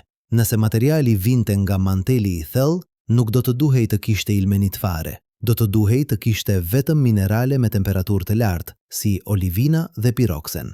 Ose ndoshta, dhe kjo ishte mundësia më shqetësuese, modelet tona për historinë vulkanike të hënës ishin thelbësisht të gabuara. Për 50 vjet që nga misioni i parë Apollo, shkencëtarët kanë ndërtuar një narrativ të qartë për evolucionin e hënës. Në fillim, hëna ishte e shkrirë plotësisht, një oqean magme që mbulonte të gjithë sipërfaqen. Ndërsa ky oqean ftohej, mineralet e lehta notuan në sipërfaqe dhe formuan korën, ndërsa mineralet e rënda u fundosën për të formuar mantelin. Pastaj, për rreth 1 miliard vjet, aktiviteti vulkanik solli lava në sipërfaqe, duke mbushur krateret e mëdhenj dhe duke krijuar Maria. Dhe më pas, rreth 3 miliard vjet më parë, hëna u ftoh mjaftueshëm sa aktiviteti vulkanik pushoi pothuajse plotësisht. Kjo narrativ ishte mbështetur nga mijëra matje, nga qindra studime, nga dekada kërkimi. Ishte një nga historitë më të mira të treguar në shkencën planetare. Por tani, Një rover I vogël në anën e largët po gjente prova që nuk përputheshin me këtë histori. Dhe kjo ngrinte një pyetje të pakëndshme. Nëse jemi gabuar për këtë, për çfarë tjetër mund të jemi gabuar? Kjo është momenti që çdo shkencëtar e njeh dhe e frikson njëkohësisht. Momenti kur të dhënat nuk përputhen me teorinë. Momenti kur duhet të zgjedhësh midis të mbrohurit të modelit që ke ndërtuar gjithë karrierën tënde dhe të pranimit se realiteti është më kompleks se sa ke menduar. Momenti kur duhet të vendosësh nëse do të shpjegosh të dhënat e reja duke I përshtatur në modelin e vjetër, apo do të hedhësh poshtë modelin dhe do të fillosh nga e para. Në shkencë ne e quajmë këtë anomali, por kjo fjalë është mashtruese. Ajo sugjeron se diçka është jashtë normales, se është një përjashtim, se mund të injorohet. Por historia e shkencës na mëson se anomalitë më të rëndësishme nuk janë përjashtime. Ato janë sinjale se norma jon është e gabuar. Kur Neptuni nuk orbitonte saktësisht ku parashikonte fizika e Newtonit, shkencëtarët nuk e quajtën atë një anomali dhe vazhduan tutje. Ata e përdorën atë për të zbuduar Plutonin. Kur Merkuri nuk orbitonte saktësisht ku parashikonte fizika e Newtonit, shkencëtarët nuk e injoruan. Ajo anomali çoi në teorinë e relativitetit të përgjithshëm të Einsteinit. Dhe tani, ilmeniti në Pelgun Poli Jugor Aitken po na tregonte se diçka në kuptimin ton të hënës ishte e paplot. Por let jemi plotësisht të sinqert për atë që po ndodh këtu. Kur lexoni për zbulime shkencore në lajme, shpesh ato paraqiten si momente të qarta, epifanie. Shkencëtari shikon të dhënat, kupton menjëherë domethënien dhe shkenca përparon. Realiteti është shumë më I rrëmujshëm. Realiteti është debate të zjarta në konferenca. Realiteti është artikuj që refuzohen nga revistat sepse gjetjet janë shumë të pazakonta. Realiteti është vite analizash dhe kundër analizash, ku çdo pretendim sfidohet, çdo metodë shqyrtohet, çdo përfundim testohet përsëri dhe përsëri. Dhe kjo është pikrisht ajo që po ndodh me të dhënat e Yutu 2. Diza shkencëtar argumentojnë se përqendrimi I lartë I ilmenitit është real dhe kërkon një rishikim të historisë vulkanike të hënës. Të tjerë argumentojnë se matjet mund të jenë të ndikuara nga faktorë që nuk kemi marrë parasysh, ndoshta nga mënyra se si drita diellore reflektohet nga sipërfaqja në kënd të caktuara, ndoshta nga prania e mineraleve të tjera që krijojnë sinjale të ngjashme. Dhe të tjerë ende argumentojnë se edhe nëse matjet janë të sakta, ka mënyra për të shpjeguar ato brenda modelit ekzistues pa pasur nevojë për një rishikim të plot. Kjo nuk është dobësi e shkencës. Kjo është forca e saj, sepse në shkencë nuk mjafton thjesht të thuash kam gjetur diçka të re. Duhet të provosh që ajo që ke gjetur është reale. Duhet të bindësh kolegët e tu, njerëz që janë po aq të zgjuar sa ti, po aq skeptik sa ti, po aq të përkushtuar ndaj së vërtetës sa ti. Dhe ky proces, megjithse I ngadalt dhe shpesh frustrues, është ajo që e bën shkencën metodën më të besueshme që njerëzimi ka zhvilluar ndonjëherë për të kuptuar realitetin. Por ndërsa debati për ilmenitin vazhdon, Yutu 2 nuk pret. Ai vazhdon të lëviz, të analizoj, të zbuloj. Dhe në shtator të vitit 2022, ai bëri një zbulim tjetër që shtoi një shtres tjetër kompleksiteti në mister. Ai gjeti qelç. Jo qelç natyror të formuar nga impakte. Atë e kishte gjetur më parë. Por qelç me një përbërje kimike që nuk përputhej me asnjë shkëmb lunar të njohur. Ky qelç përmbante sasi të pazakonta të elementeve të rralla toksore, një grup prej 17 elementesh që janë kritike për teknologjinë moderne, por jashtëzakonisht të rralla në tokë. Në hënë, këto element janë edhe më të rralla, përveç në disa vende specifike ku proceset të veçanta gjeologjike I kanë përqendruar ato. Dhe Yutu 2 sapo kishte gjetur një nga ato vende. Elementet e rrallë toksor nuk janë vetëm interesant shkencore. Ato janë thelpsore për ekonominë moderne. Ato përdoren në çdo telefon inteligjent, në çdo kompjuter, në çdo turbinere, në çdo makinë elektrike. Dhe furnizimi I toks është I kufizuar dhe I përqendruar në disa vende gjeografike. Zbulimi se hëna mund të ketë depozita të pasura të këtyre elementeve nuk është thjesht një kuriozitet shkencor. Është një zbulim që mund të ndryshojë ekonominë e eksplorimit hapësinor. Por përsëri, duhet të jemi të kujdesshëm. Është e lehtë të emocionohesh për mundësinë e minierave lunare dhe burimeve hapësinore, por realiteti është shumë më kompleks. Edhe nëse hëna ka depozita të pasura të elementeve të rralla, nxjerrja e tyre do të kërkojë teknologji që ende nuk ekziston. Do të kërkojë energji, shumë energji, në një vend ku nuk ka karburant fosil, ku panelet diellore funksionojnë vetëm gjysmën e kohës, ku çdo makinë duhet të jetë e aftë të mbijetojë temperatura që luhaten nga 170 grad në minus 170 grad. Do të kërkoj ujë për përpunimin e mineraleve, dhe megjithse tani e dim se hëna ka ujë, sasia dhe aksesueshmëria e tij janë ende të paqarta. Dhe më e rëndësishmja, do të kërkoj një pyetje që njerëzimi nuk e ka përgjigjur ende. A duhet ta bëjmë këtë? A duhet të shndërojmë hënën, një trup qiellor që ka frymzuar poet dhe filozof për mijëra vjet, që ka qenë dëshmitar i hesht i të gjithë historisë njerëzore, në një zonë industriale? A duhet të rrezikojmë kontaminimin e një mjedisi të paprekur për hir të burimeve që mund të gjejmë mënyra alternative për t'i siguruar në tokë? Këto nuk janë pyetje që shkenca mund t'i përgjigjet vetëm. Ato janë pyetje etike, filozofike, kulturore, dhe ato janë pyetje që ne duhet t'i përballemi tani, para se teknologjia të na jap mundësinë të veprojmë, pa pasur kohë për të menduar për pasojat. Por le të kthehemi në atë që ju të dy po na mëson për vetë hënën, sepse përtej debateve për ilmenitin dhe elementet e rrallë, përtej pyetjeve për shfrytëzimin e ardhshëm, ka një zbulim edhe më themelor që po del nga të dhënat. Hëna është shumë më e ndryshme nga vendi në vend se sa mendonim. Për dekada, shkencëtarët e trajtuan hënën si një trup relativisht homogjen. Po, kishte dalime midis anës së dukshme dhe anës së largët. Po, kishte dalime midis maria dhe tokave të larta. Por brenda çdo kategorie, supozohej se përbërja ishte relativisht uniforme. Një mostër nga një mare në anën e dukshme duhej të ishte përfaqësuese e të gjitha maria. Një mostër nga toka e lartë duhej të tregonte përbërjen e të gjitha tokave të larta. Por ju të di po tregon se kjo supozim ishte i thjeshtuar tepër. Çdo zonë që roveri ka eksploruar ka pasur një gishtat shkrim kimik unik. Çdo krater ka treguar një histori të ndryshme.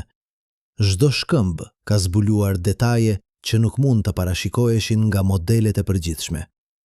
Hëna rezulton nuk është një muze uniform ku e kaluara është e ngrirë në një gjendje të vetme.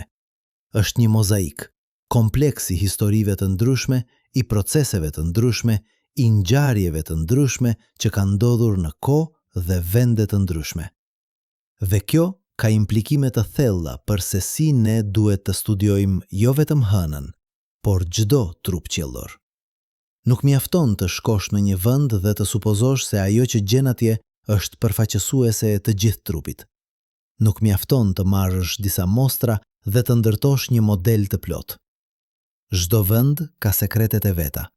Çdo zonë ka historinë e vet. Dhe vetëm duke eksploruar gjerësisht, duke analizuar me kujdes, duke krahasuar me durim, mund të fillojmë të kuptojmë kompleksitetin e vërtet të botëve që po studiojmë. Kjo është arsyeja pse misione si Chang'e 4 janë kaq të rëndësishme. Jo sepse na japin përgjigje përfundimtare, por sepse na tregojnë se pyetjet tona ishin shumë të thjeshta. Sepse na detyrojnë të mendojmë më thellë, të shikojmë më me kujdes, të pranojmë se realiteti është gjithmonë më i pasur se modelet tona. Dhe kjo na sjell në një nga paradokset më të bukura të shkencës. Sa më shumë që mësojmë, aq më shumë kuptojmë se sa pak e dim. Çdo përgjigje që gjejmë zbulon 10 pyetje të reja.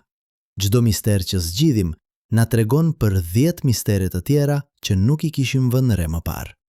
Territori i njohurive tona po zgjerohet, por po zgjerohet edhe territori i ignorancës së vetëdijshme tonë. Dhe kjo nuk është arsye për zhgënjim, është arsye për shpresë. Sepse do të thotë se do të ketë gjithmonë diçka të re për të zbuluar. Do të ketë gjithmonë pyetje të reja për të bërë. Do të ketë gjithmonë horizonte të reja për të eksploruar. Udhëtimi i kuptimit nuk ka destinacion përfundimtar. Dhe kjo është pikërisht ajo që e bën atë kaq magjepsës. Yutu-2 ka udhëtuar tani më shumë se 1200 metra që nga uljet e tij në janar të vitit 2019. Për standardet toksore, kjo është një distancë qesharake, më pak se sa shumica e njerëzve ecin për të shkuar në punë. Por në kontekstin e eksplorimit lunar është një arritje e jashtëzakonshme. Çdo metër ka kërkuar planifikim të kujdesshëm. Çdo lëvizje ka qenë një vendim i peshuar midis shkencës që mund të bëhet dhe rreziqeve që duhet të shmangjeshin. Dhe çdo hap ka sjellë të dhëna që po ndryshojnë kuptimin ton të hënës. Por roveri po plaket. Sistemet e tij po degradojnë ngadalë në rrezatimin e ashpër diellor, në temperaturat ekstreme, në bombardimin e vazhdueshëm të mikrometeorite. Panelet diellore po humbasin efikasitetin, rrotat po konsumohen, instrumentet po kalibrojnë më pak sakt. Çdo natë lunare, që zgjat 14 ditë toksore, është një test mbijetese. Çdo mëngjes lunar, kur dielli ngrihet përsëri dhe panelet fillojnë të gjenerojnë energji, është një fitore e vogël. Askush nuk e di sa kohë do të vazhdojë Yutu-2. Ndoshta muaj, ndoshta vite, ndoshta, nëse jemi me fat, edhe një dekadë. Por një ditë ai do të ndalojë. Një ditë një sistem kritik do të dështojë dhe nuk do të ketë mënyrë për ta riparuar. Një ditë Qeqao do të dërgojë një sinjal dhe nuk do të marrë përgjigje. Dhe Yutu-2 do të mbetet atje, në kraterin Von Karman, një monument i heshtur për kureshtjen njerëzore, një dëshmi e asaj që mund të arrijmë kur guxojmë të eksplorojmë të panjohurën. Por edhe kur ai ndalon, puna e tij do të vazhdojë. Të dhënat që ka mbledhur do të analizohen për dekada. Zbulimet që ka bërë do të frymëzojnë misione të reja.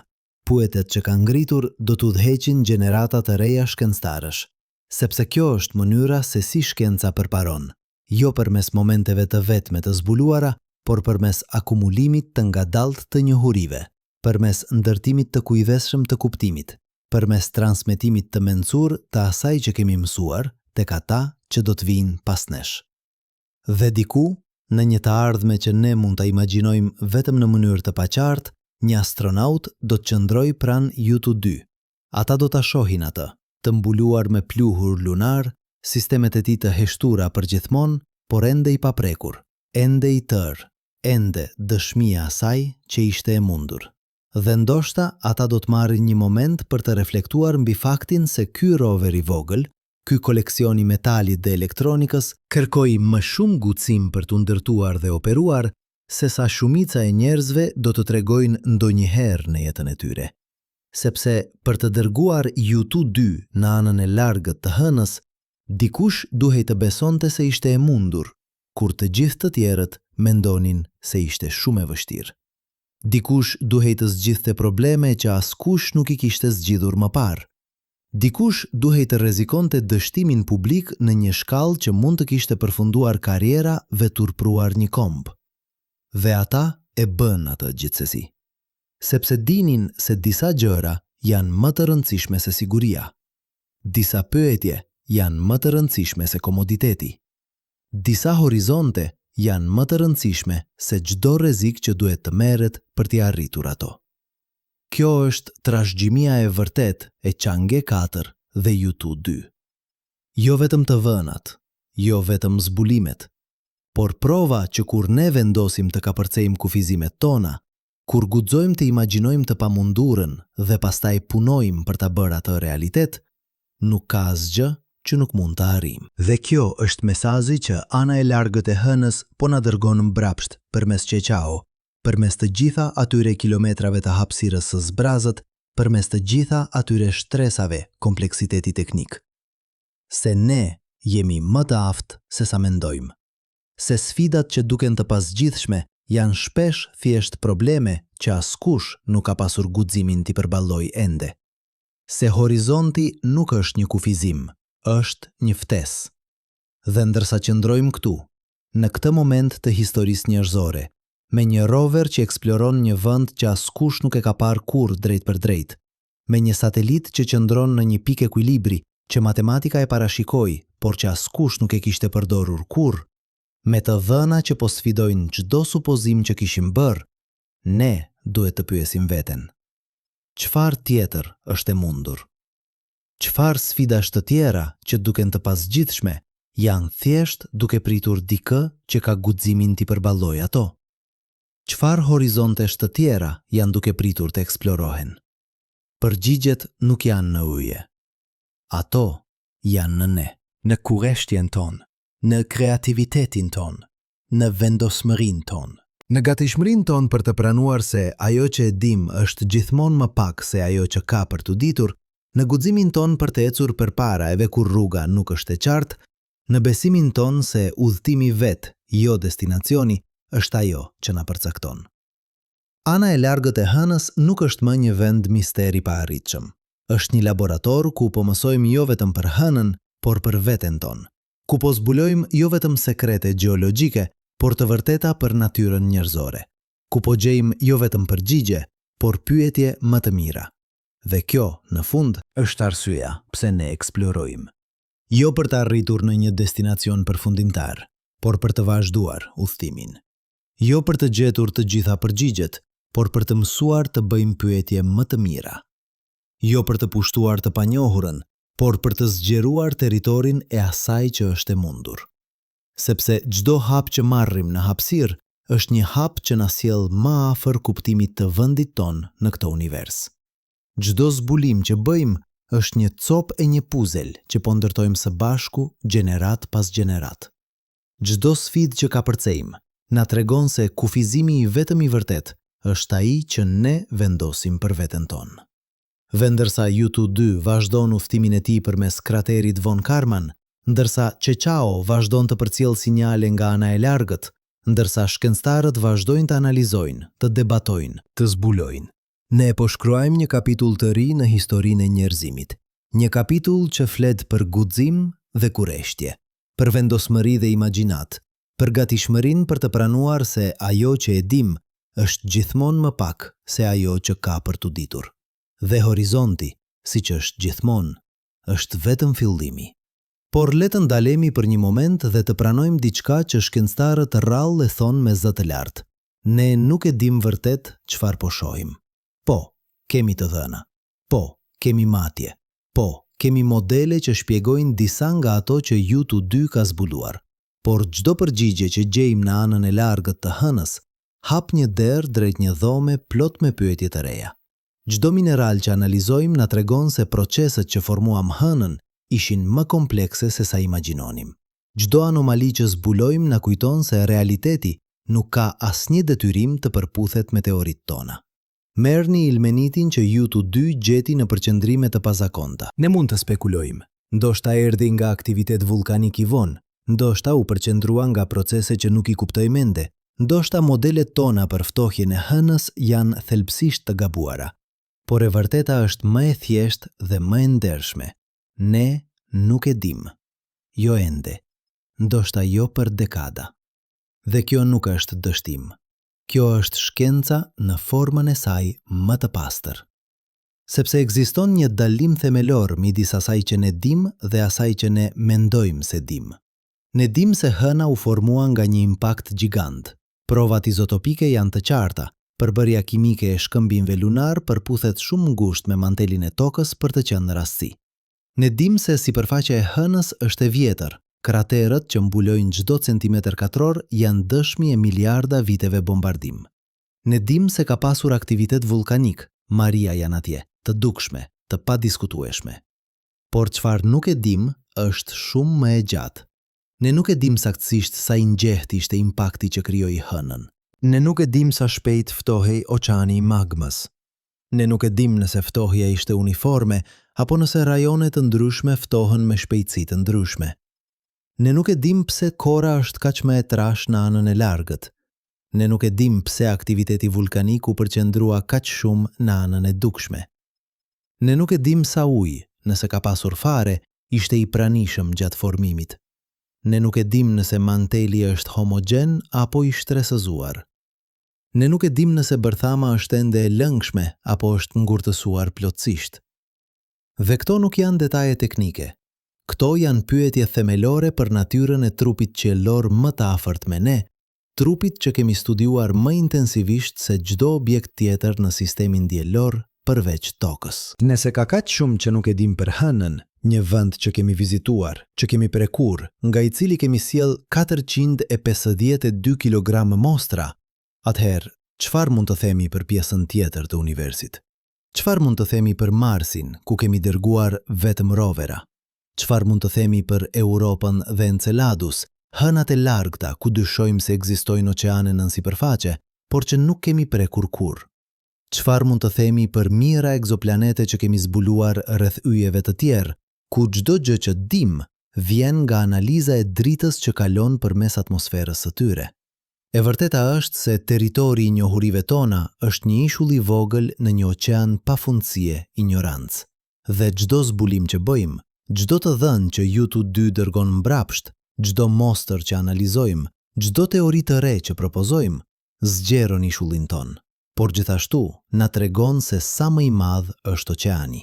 Kjo duhet të na bëjë të përullur, por gjithashtu duhet të na bëjë të mahnitur. Sepse mendoni për atë që kjo do të thotë. Ne jetojmë në një univers ku ka ende sekrete për të zbuluar, ku ka ende pyetje për të bërë, ku ka ende horizonte për të eksploruar. Ne nuk kemi arritur në fund të njohurive. Ne nuk kemi zgjidhur të gjitha misteret. Ne nuk kemi kuptuar gjithçka që ka për të kuptuar. Dhe kjo është e mrekullueshme. Imagjinoni alternativën. Imagjinoni të jetonit në një univers ku çdo pyetje kishte një përgjigje, ku çdo mister ishte zgjidhur, ku nuk kishte asgjë të re për të mësuar. Do të ishte një univers i plot, i mbyllur, i vdekur, një univers ku kurreshtja nuk do të kishte vend, ku imagjinata nuk do të kishte qëllim, ku eksplorimi nuk do të kishte kuptim. Por ne nuk jetojmë në atë univers. Ne jetojmë në një univers që është i pafund më kompleks se sa mund ta kuptojmë plotësisht. Një univers që na befason vazhdimisht. Një univers që sa më shumë që e studiojmë, aq më i mahnitshëm bëhet. Dhe kjo na sjell në një pyetje që është edhe më thelbësore se çdo zbulim shkencor. Pse duhet të na interesojë? Pse duhet të na interesojë se si u formua hëna, apo çfarë mineralesh janë në pelgun Polyjugor Aitken, apo nëse ka tuba lave nën sipërfaqe? Pse duhet të shpenzojmë miliarda për të dërguar rovera në vendet e largëta, për të ndërtuar satelit që qëndrojnë në pika ekuilibri, për të analizuar shkëmbin që u formuan para se jeta në tokë të ekzistonte? Përgjigja nuk ka të bëjë me teknologji, nuk ka të bëjë me burime, nuk ka të bëjë me përfitime praktike, megjithse ato mund të vinë. Përgjigja ka të bëjë me diçka shumë më thelbësore, me atë që do të thotë të jesh njeri. Ne jemi specia që pyet pse. Ne jemi specia që shikon në qiell dhe nuk mjaftohet me thjesht të admiroj bukurinë e tij, por dëshiron ta kuptojë atë. Ne jemi specia që kur përbalemi me një mister nuk kthehet mbrapa, por ecën përpara. Ne jemi specia që ndërton makina për të eksploruar vende ku ne vet nuk mund të shkojmë, që krijon gjuhë matematikore për të përshkruar fenomene që nuk mund t'i shohim, që imagjinon mundësi që nuk ekzistojnë ende dhe pastaj punon për t'i bërë ato realitet. Kjo kurreshtje, ky shtys për të kuptuar, ky refuzim për të pranuar ignorancën si një gjendje përfundimtare, kjo është ajo që na përcakton.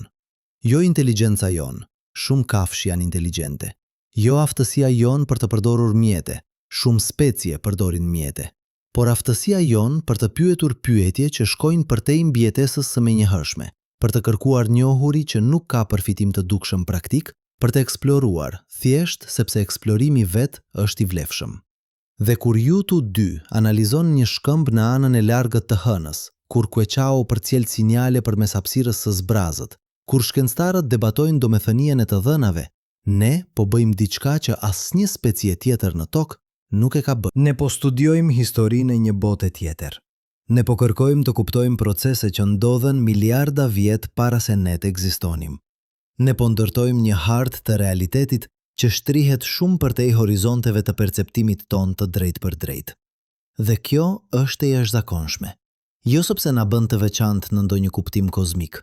Universi nuk ka arsye të veçantë për të kujdesur për ne, por sepse na tregon se çfarë jemi të aftë të arrijmë kur vendosim të kapërcejmë kufizimet tona.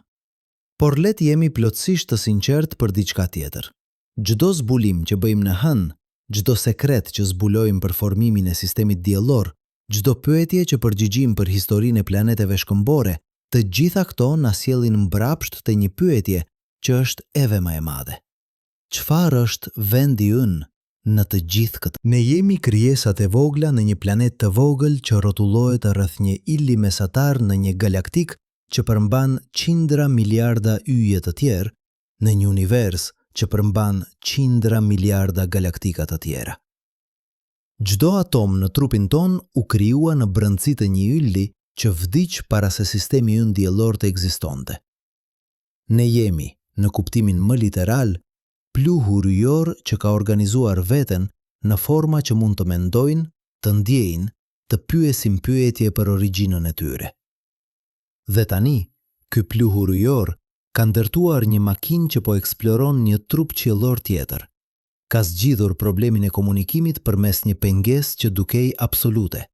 Ka mësuar të lundrojë në mënyrë autonome në një mjedis ku asnjë sinjali drejt për drejt nuk mund të arrijë. Ka filluar të zbulojë sekrete që janë fshehur për 4 miliard vjet. Kjo nuk është thjesht një arritje teknike. Kjo është një dëshmi e diçkaje më të thellë, se universi, përmes një procesi që zgjati miliarda vjet, ka prodhuar struktura që janë të afta të studiojnë veten. Se materia e organizuar në mënyra mjaftueshëm komplekse bëhet e vetëdijshme. Se ne nuk jemi thjesht vëzhgues pasiv të realitetit, ne jemi pjesë e realitetit, që ka bërë të mundur që realiteti të studiojë veten. Filozofët e quajnë këtë vetëdijen e universit. Shkencëtarët janë më të kujdesshëm me gjuhën, por ideja është e njëjtë. Ne jemi mënyra se si universi bëhet i vetëdijshëm për veten. Dhe nëse kjo është e vërtet, nëse ne jemi vërtet universi duke u bërë i vetëdijshëm për veten, atëherë çdo zbulim që bëjmë nuk është thjesht ne duke mësuar për diçka jashtë nesh. Është universi duke mësuar për veten. Është realiteti duke zbuduar strukturën e vet. Është ekzistenca duke bërë të mundur që ekzistenca të kuptojë veten. Kjo mund të t'ingëllojë si filozofi abstrakte, por mendoni për implikimin praktik. Kur U2 analizon një shkëmb që u formua 4 miliard vjet më parë, ai po bën të mundur që materiali i atij shkëmbi, atomet që kanë qëndruar të heshtur për miliarda vjet, të tregoj historinë e tij. Kur shkencëtarët studiojnë të dhënat dhe ndërtojnë modele, ata po bëjnë të mundur që proceset që formuan hënën të kuptojnë veten. Kur ne pyesim pyetje për origjinën e sistemit diellor, ne po bëjmë të mundur që sistemi diellor të reflektojë mbi historinë e vet. Kjo nuk është metaforë, kjo është realitet. Ne jemi, në kuptimin më literal, mënyra se si universi po bën të mundur që universi të studiojë veten. Dhe kjo na sjell mbrapsht te pyetja që e filloi këtë udhtim. Çfarë zbuluan në anën e errët të hënës? Përgjigje e shkurtër: minerale të pazakonta, prova për aktivitet vulkanik të vonë, gjurmë të ujit ku nuk duhej të ishte, anomali që sfidojnë modelet tona, kompleksitet që nuk e kishim parashikuar. Por përgjigja e vërtetë është shumë më e thellë. Ne zbuluam se çdo përgjigje ngre pyetje të reja. Se realiteti është gjithmonë më kompleks se modelet tona. Se territori i asaj që nuk e dim është pafundësisht më i madh se territori i asaj që dim. Dhe se kjo nuk është arsye për zhgënjim, është arsye për mrekulli. Sepse do të thotë se do të ketë gjithmonë horizonte të reja për të eksploruar. Do të ketë gjithmonë pyetje të reja për të bërë. Do të ketë gjithmonë mistere të reja për të zgjidhur. Udhëtimi i kuptimit nuk ka destinacion përfundimtar. Dhe kjo është pikërisht ajo që e bën atë kaq të vlefshëm. Aminticiva se si filloi kjo histori, me një rover që lvizte në heshtje absolute në një vend ku asnjë sinjal radio nga toka nuk mund të arrinte. Me një sfidë që dukej e pasgjithshme. Si të komunikosh me një makinë kur komunikimi është fizikisht i pamundur? Me një pyetje që kishte mbetur pa përgjigje për 60 vjet. Dhe tani, në fund të këtij udhëtimi, ne kemi një përgjigje. Jo një përgjigje e plot, shkenca nuk ofron kurrë përgjigje të plota, por një përgjigje që është mjaftueshëm e mirë për të hapur derën drejt pyetjeve të reja, drejt zbulimeve të reja, drejt horizonteve të reja. Ne zgjidhem problemin e komunikimit duke vendosur një satelit në një pikë ekuilibri që matematika e kishte parashikuar, por që askush nuk e kishte përdorur kurrë. Ne zgjidhem problemin e navigimit duke programuar inteligjencë artificiale që mund të marrë vendime në kohë reale pa ndërhyrje njerëzore. Ne zgjidhem problemin e eksplorimit duke ndërtuar një rover që mund të mbijetojë në kushte që do të shkatërronin çdo makinë normale. Dhe në procesin e zgjidhjes së këtyre problemeve, ne provuam diçka që është edhe më e rëndësishme se çdo zbulim shkencor. Se kur ne përballemi me një sfidë që duket e pasgjithshme, kur hasim një pengesë që duket absolute, kur shohim një horizont që duket i paarritshëm, ne mund ta kapërcejmë atë. Jo sepse jemi të veçantë, jo sepse kemi fuci të jashtëzakonshme, por sepse kemi diçka që është edhe më e fuqishme. Kurreshtjen për të pyetur, imagjinatën për të konceptuar zgjidhje dhe vendosmërinë për t'i bërë ato realitet. Kjo është trashëgimia e vërtetë, Chang'e 4 dhe Yutu 2. Kjo është mesazhi që ana e lardhët e hënës po na dërgon mbrapsht. Kjo është mësimi që çdo zbulim shkencor na mëson, se kufizimi i vetëm i vërtet është ai që ne vendosim për veten tonë. Dhe ndërsa qëndrojmë këtu, në këtë moment të historisë njerëzore, me një rover që vazhdon të eksplorojë një vend që askush nuk e ka parë kurrë drejt për drejt, me të dhëna që po ndryshojnë kuptimin ton të hënës, me pyetje që po na çojnë drejt zbulimeve edhe më të mëdha, ne duhet të pyesim veten. Çfarë tjetër është e mundur? Çfarë sfidash të tjera që duken të pasgjithshme janë thjesht duke pritur dikë që ka guximin t'i përballojë ato? Çfarë horizontesh të tjera janë duke pritur të eksplorohen? Çfarë sekretesh të tjera është universi duke pritur të na tregojë, nëse vetëm kemi kurreshtjen për të pyetur dhe vendosmërinë për të kërkuar përgjigjet? Përgjigjet nuk janë në yje. Ato janë në ne. Në aftësinë tonë për të imagjinuar mundësi që nuk ekzistojnë ende. Në gatishmërinë tonë për të pranuar se ajo që e dim është gjithmonë më pak se ajo që ka për të ditur. Në guximin tonë për të ecur përpara edhe kur rruga nuk është e qartë. Në besimin tonë se udhëtimi vet, jo destinacioni, është ajo që na përcakton. Ana e largët e hënës nuk është më një vend misteri pa arritshëm. Është një laborator ku po mësojmë jo vetëm për hënën, por për veten tonë, ku po zbulojmë jo vetëm sekrete gjeologjike, por të vërteta për natyrën njerëzore, ku po gjejmë jo vetëm përgjigje, por pyetje më të mira.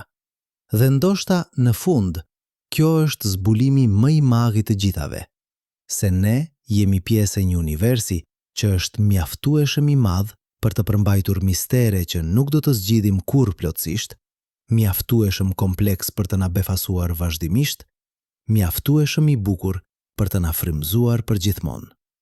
Ne jemi pluhur ujor që ka mësuar të mendoj, materie që ka bërë të mundur që materia të studiojë veten. Universi duke u bërë i vetëdijshëm për veten, dhe çdo hap që marrim në hapësirë, çdo rover që dërgojmë, çdo satelit që vendosim, çdo të vënd që analizojmë, është universi duke zgjeruar kuptimin e vet.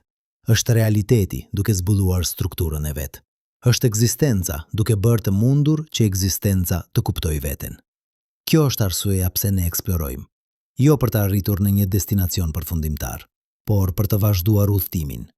Jo për të gjetur të gjitha përgjigjet, por për të mësuar të bëjmë pyetje më të mira. Jo për të pushtuar të panjohurën, por për të zgjeruar territorin e asaj që është e mundur. Sepse në fund, çdo zbulim që bëjmë, çdo sekret që zbulojmë, çdo mister që zgjidhim, çdo horizont që arrim, na sjell mbrapsht të një vërtet e thjesht dhe e thellë. Ne jemi këtu. Ne jemi të vetëdijshëm. Ne mund të pyesim pyetje për vendin ton në këtë univers të pafund. Dhe kjo, në vetvete, është mrekullia më e madhe e të gjithave.